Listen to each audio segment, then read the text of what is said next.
কামারাঙ্গা কামারাঙ্গা একটি চিরসবুজ ছোট মাঝারি আকৃতির গাছের টক মিষ্টি ফল। এর বৈজ্ঞানিক নাম অ্যাভেরোয়া ক্যারাম্বোলা। এটি অক্সালিডেসা পরিবারের অন্তর্ভুক্ত ফলের গাছ। ইংরেজি নাম চাইনিজ গোসাবেরি বা ক্যারাম্বোলা। এর আদি নিবাস গ্রীষ্মমণ্ডলীয় দক্ষিণ পূর্ব এশিয়া। কামারাঙ্গা গাছ সাধারণত 15 থেকে 25 ফুট লম্বা হয়। ঘন ডালপালা আচ্ছাদিত।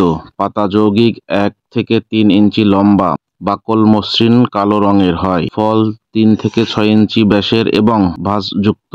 ফল কাঁচা অবস্থায় সবুজ এবং পাকলে হলুদ রঙের হয়। কামারাঙ্গা টক স্বাদযুক্ত বা টক মিষ্টি হতে পারে। কোনো কোনো গাছে একাধিকবার বা সারা বছরই ফল পাওয়া যায়। এটি ভিটামিন সি ও ভিটামিন এ এর ভালো উৎস।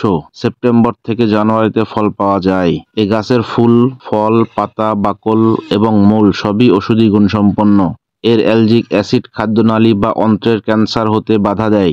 পাতা ও কচি ফলের রসে ট্যানিন রয়েছে, যে কারণে এর রস রক্ত জমাট বাঁধতে সাহায্য করে। এর মূল বিষনাশক হিসেবে ব্যবহৃত হয়। শুষ্ক বা কাঁচা ফল শীতল ও টক, তাই ঘাম, কফ ও জ্বরে ব্যবহৃত হয়। কামারাঙ্গার ভর্তা রুচি ও হজম শক্তি বৃদ্ধি করে।